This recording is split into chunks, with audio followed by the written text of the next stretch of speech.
r/rules horror. Posted by u/WalmartBrandJesus. How to play chess by yourself. If you've come across this, then that means, like me, you enjoy a good game of chess every now and then. If you're also like me, you probably don't get a lot of opportunities to do so. Maybe your friends aren't as interested, you don't have a chess club nearby, or maybe you just want a bit of practice. Well, I've got the solution, and a damn good one at that.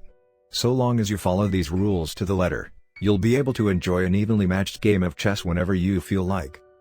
Before you go any further, I really recommend you're at the top of your game depending on how you go about this. Now without further ado, let's start. You might want to read through all this before starting yourself, but it should be fine if you just follow along each step. Setup. 1. Find a dark room, preferably the basement. If you don't have a basement, turn off all the lights and cover the curtains until it's just about pitch black.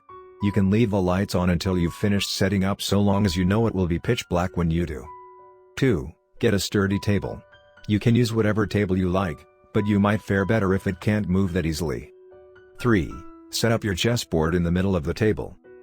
4. Get 2 chairs, one for you, and another for your opponent. 5. Set up 2 candles to the left and the right of the chessboard. 6. Have 2 pieces of paper to the left and right side of your end of the table, along with a pen or pencil. The paper to your left is to keep track of the moves during the game. 7. Shut off the lights. Starting the game. 1. Once you have everything set up, light the candle to your right. This is your candle. Do not let it go out until the end of the game. You have now begun. 2. You now need to decide what game you're going to play. This is what the paper on the right side is for. If you wish to just play a simple game, keep the paper blank and keep reading. If you wish to play a game with stakes, that is, with a possible reward for winning, skip to stakes game below. Simple game. This is just a simple game of chess. No worries, no fuss. 1. Leave the paper to the right blank.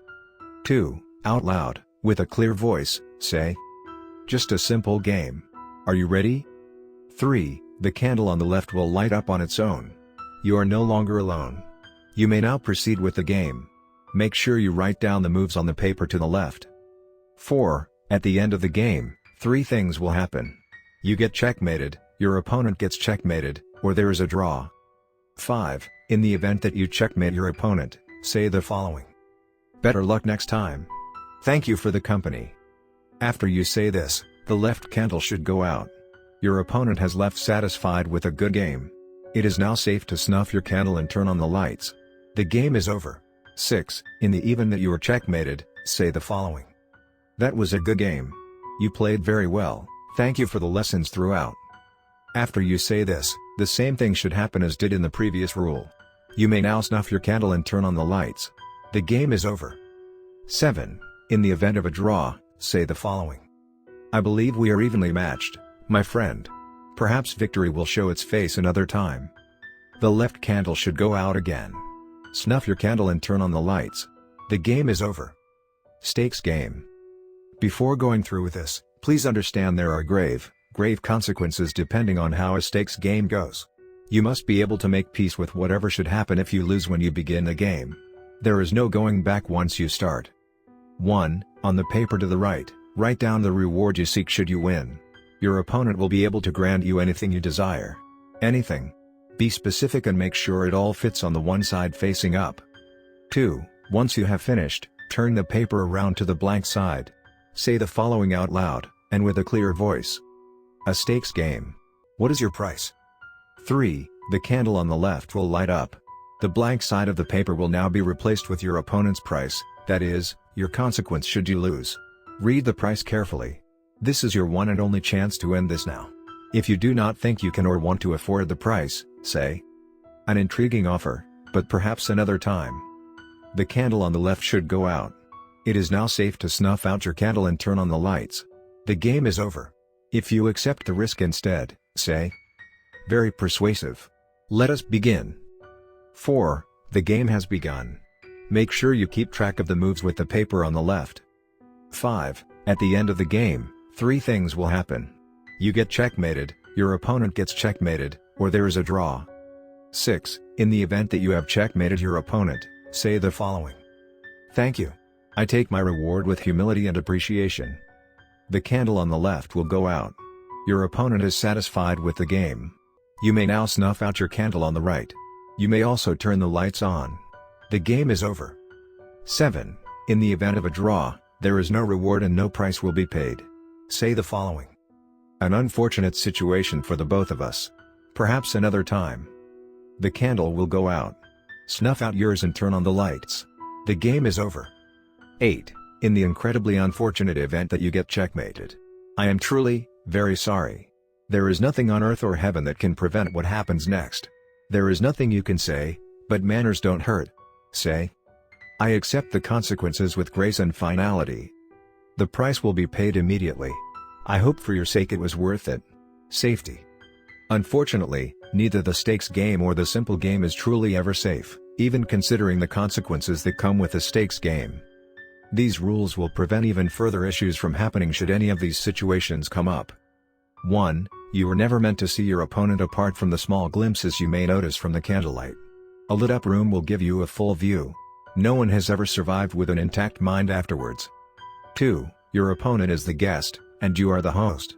Lighting up the left candle instead of the right will reverse these roles. Your opponent will no longer be constrained by the rules of the game, or to the chair. 3. Snuffing out your candle before the game is over is to forfeit the right to your flesh and soul to your opponent. You belong to them now. 4. You must have perfect knowledge of the rules of chess. Your opponent does not take cheating, however accidental, lightly. Should you make an illegal move, your fingers will be degloved when you try to let go of the piece you moved and your candle will be snuffed out. 5. Chess is a gentleman's game. Be respectful and say the sayings exactly as written. Any disrespectful things said or a poor tone of voice will result in the removal of your tongue. 6. Your opponent will not always be having a good day. Making a move not in their favor or winning too hard against them may cause them to lash out. Since you have done nothing wrong, all that will happen is the table will shake and the pieces will fall off the board. Once this happens, you will have 2 minutes to put the board back exactly as it was. This is why you are to keep track of every move made. 7.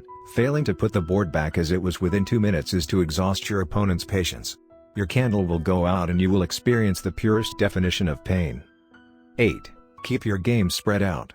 Having games too frequently will give your opponent a liking to your home. They may not leave when the game is over. 9. If your opponent doesn't leave, you are not to snuff your candle. Keep it lit and leave the house. You have until the candle completely burns through to make sure your opponent can never find you. The next story of this video. Posted by u/WalmartBrandJesus. Night shift orientation.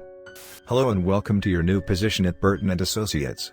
We run a pretty tight ship here, so consider a copy of this guide as your new hire orientation. As a night shift employee, you will likely be the only person on the property until 6:30 a.m. when the hourly employees arrive. Below are the rules for your shift as well as company policy. Hours of operation. 1. You are expected to arrive at 6:30 p.m. sharp. You are allowed to clock in outside of door 43C 5 minutes maximum before your shift. Make sure you see Mary walk out before you do. 2. Your shift ends at 6:30 a.m. Do not clock out late. This is considered time theft and you will be penalized accordingly. You are allowed to clock out as many minutes early as you clocked in, so long as it adds up to 12 hours each shift. Make sure Mary sees you leave before clocking out.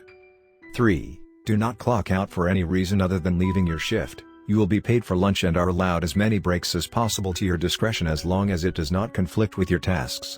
Take your breaks in your office, room 43C. 4. If Mary does not show up at the start or end of your shift, leave the property immediately. Tell any employees entering to go home and report for work the next day. Lock any and every door you can on the way out. Call your supervisor once you're out of the building. Shift tasks. 1. 6:30 p.m. to 7 p.m. Setup. 1A. Turn on your computer and organize your workstation and checklist. Get dressed in your uniform. It will be in the locker in the back left corner. Do not leave the office until 7 p.m.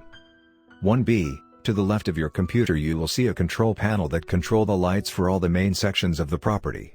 Only turn on the lights in your office, and the places that you will walk to and from the sector you are walking to. Make sure there is a flashlight on the desk. If there is not, turn on all the lights and run out of the building. Refer to Rule 4 under Hours of Operation. 1C. Never enter an unlit room. If the lights turn off, Use your company-issued flashlight and retrace your steps back to your office, room 43C.